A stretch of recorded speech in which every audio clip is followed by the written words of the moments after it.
ఆంధ్రప్రదేశ్లో అందర్నీ నివ్వెరపరిచిన దొంగ ఓట్ల వివాదంలో పోలీసుల ప్రమేయం తీవ్ర కలకలం రేపుతోంది. ఇక దొంగ ఓట్లను వదిలేయడంలో పోలీసుల పాత్రపై లోతైన దర్యాప్తు సాగుతోంది. దీనిపై సీరియస్ అయిన కేంద్ర ఎన్నికల సంఘం నిందితులపై కొరడా జులిపించింది.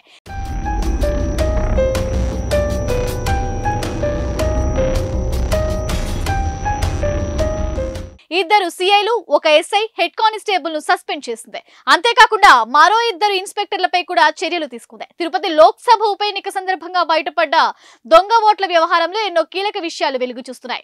అధికార యంత్రాంగానికి తలొగ్గిన కొందరు పోలీసులు తీవ్ర నేరారోపణలు తేలిగ్గా తీసుకుంటున్నట్లు తేలింది. దొంగ ఓట్ల వ్యవహారాన్ని కేవలం పబ్లిక్ న్యూసెన్స్ కింద మార్చి కేసు నమోదు చేయడంపై సిఇసి ఆగ్రహం వ్యక్తం చేసింది. కేసును కావాలనే పక్కదారి పట్టించిన వారిపై చర్యలు తీసుకుంది. ఈ వ్యవహారంలో తిరుపతి తూర్పు పోలీస్ స్టేషన్ పరిధిలో నమోదైన దొంగ ఓట్ల కేసును నీరుగార్చినందుకు ఆ స్టేషన్ ఎస్హెచ్ఓగా పనిచేసిన CI BV Srinivas Reddy, SI A Jayaswamulu, head constable K Dwarakanath రెడ్డితో పాటు తిరుపతి పశ్చిమ పోలీస్ స్టేషన్ లో నమోదైన కేసుల దర్యాప్తును పక్కదారి పట్టించేందుకు ఇన్స్పెక్టర్ శివప్రసాద్ సస్పెండ్ అయ్యారు. ఈ మేరకు అనంతపురం డిఐజీ ఆర్ఎన్ అమ్మిరెడ్డి ఉత్తర్వులు ఇచ్చారు. అలాగే అలిపిరి పోలీస్ స్టేషన్ లో నమోదైన ఇలాంటి కేసుల దర్యాప్తులో నిర్లక్ష్యం వహించినందుకు అక్కడ సిఐలుగా పనిచేసిన అబ్బన్న, దేవేంద్ర కుమార్లను విఆర్ కు అప్పగించారు.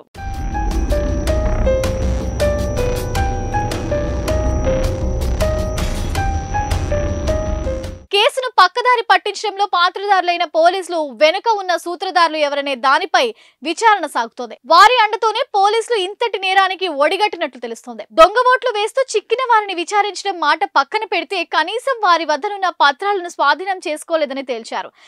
దొంగ ఓటు వేస్తే దొరికిన వ్యక్తిపై తేలికపాటి సెక్షన్ల కింద కేసు నమోదు చేశారనే అభియోగం కింద head constable K Dwarakanath Reddy చర్యలు తీసుకున్నారు. ఈ కేసులో ఫిర్యాదుదారు, పోలింగ్ అధికారులు, అక్కడ భద్రతా విధులు నిర్వహిస్తున్న పోలీసులు సంఘటన సమయంలో ప్రత్యక్ష సాక్షులుగా ఉన్న ఓటర్లను కనీసం విచారించనే లేదు.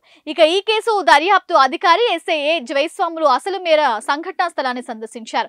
దొంగ ఓట్ల నేరాన్ని నిరూపించేందుకు కావాల్సిన ఆధారాలను సేకరించాల్సిన ఆయన అది వదిలేసి ఆ నేరాన్ని పబ్లిక్ న్యూసెన్స్ కింద ఐపీసీ సెక్షన్ 290 కింద కేసు నమోదు చేస్తూ మార్చేస్తూ న్యాయస్థానంలో మేము అభియోగ పత్రం సమర్పించారు. తూర్పు పోలీస్ స్టేషన్ ఎస్హెచ్ఓగా పనిచేసిన బివి శివప్రసాద్ రెడ్డి, ఏ జయస్వాములు, కె ద్వారకానాథ్ రెడ్డి కేసు విషయంలో సీరియస్ యాక్షన్ తీసుకోకుండా ఉన్నందుకు చర్యలు తీసుకున్నారు.